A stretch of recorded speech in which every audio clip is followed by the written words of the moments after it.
Assalamualaikum warahmatullahi wabarakatuh. Waalaikumsalam warahmatullahi wabarakatuh. Sebelum kita memasuki pembelajaran hari ini, kita berdoa terlebih dahulu dipimpin ketua kelasnya. Silakan Mbak Said.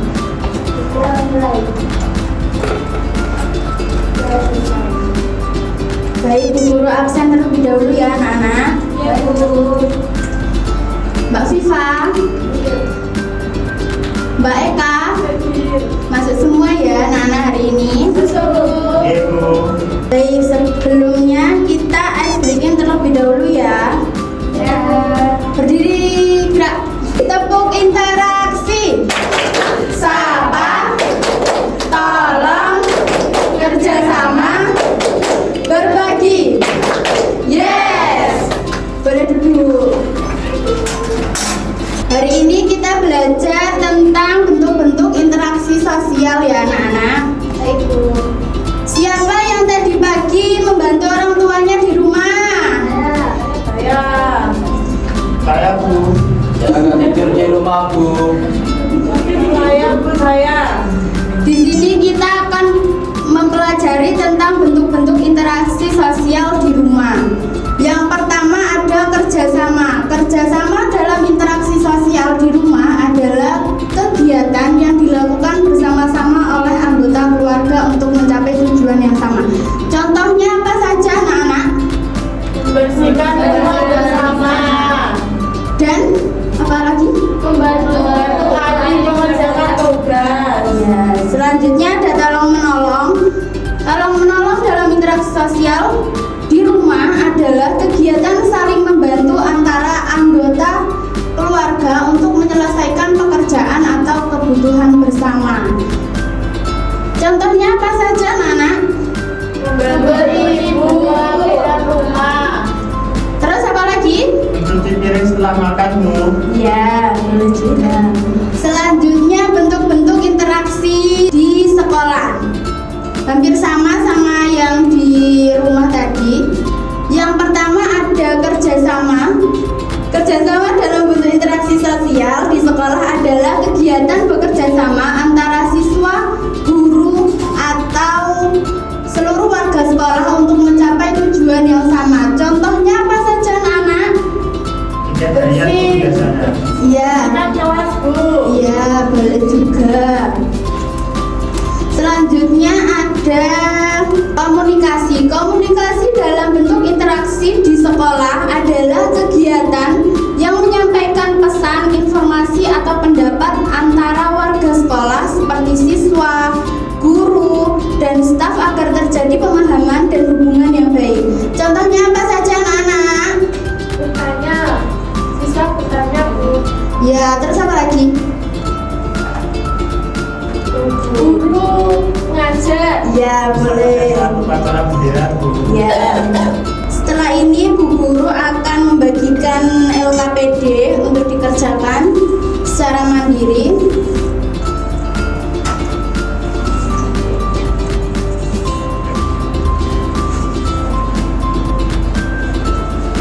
Jangan dikerjakan dulu ya. Di sini menonton video singkat tentang bentuk-bentuk interaksi sosial. Tulis dulu namanya sama kelasnya. Udah? Udah, Bu. Disimak ya videonya. Mengobrol, menyapa, membantu. Itu adalah interaksi sosial karena ada hubungan timbal balik yang berupa respon. Gimana terjadinya tuh? Ada 5 faktor, teman-teman.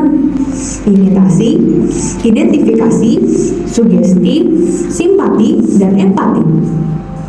Imitasi itu meniru orang lain, bisa dari tingkah lakunya, cara bicaranya, pakaiannya, macam-macam deh. Kalau identifikasi itu keinginan seseorang untuk jadi sama seperti orang lain. Loh, mirip ya sama imitasi. Kalau imitasi itu sekedar niru aja. Kalau identifikasi bisa sampai membentuk kepribadian. Misal kayak seorang murid yang ngikutin sikap murid teladan.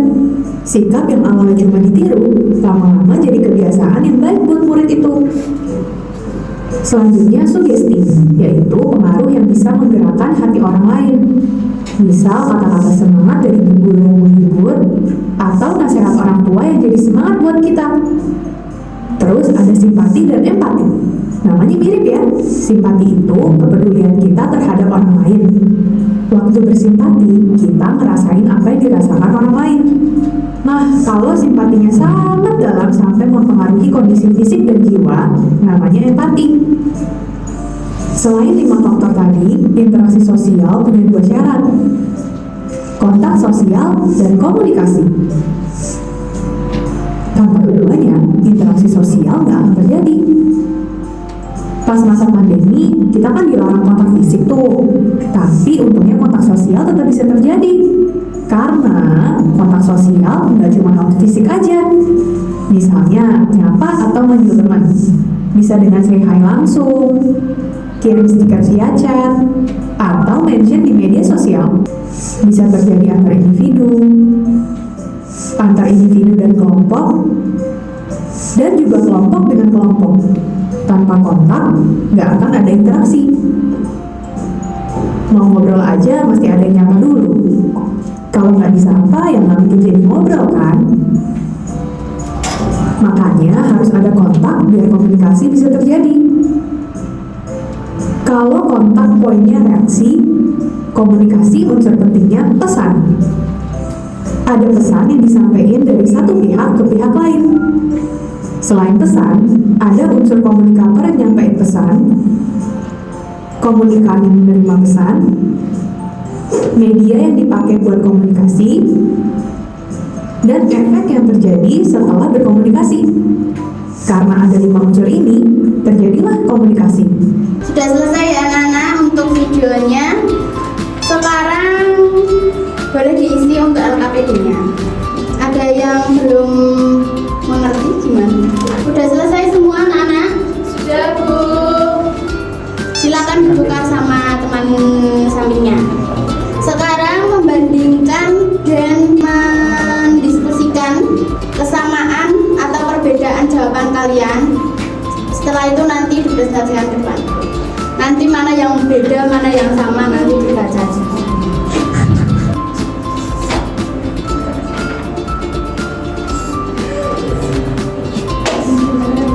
Sudah selesai diskusinya? Sudah. Sekarang kelompoknya Mbak Eka sama Mbak Intan. Silakan maju, Mbak. Bu, kita sama-sama ada bekerja samanya, Bu. Bekerja samanya apa ya? Apa itu? Itu, Bu. Bu, sama-sama imitasi. Terus pengertiannya itu punya Intan itu meniru orang, punya saya meniru orang lain. Iya. Terus kalau perbedaannya nggak ada? Perbedaannya Ada, Bu. itu, Bu. Perbedaannya punya saya meniru orang lain, punya Intan meniru orang. Tuh ya, nggak apa-apa. Give up, boss. Silakan coba. Baik, untuk pembelajaran hari ini kita cukupkan sampai di sini. Sebelumnya kita ingat kembali bahwa bentuk-bentuk interaksi sosial adalah hubungan antara 2 orang atau lebih yang saling mempengaruhi. Contohnya seperti bekerja sama, tolong menolong, atau saling menghargai. Baik, untuk pembelajaran hari ini kita cukupkan sampai di sini dengan bacaan hamdalah. Alhamdulillah. Wassalamualaikum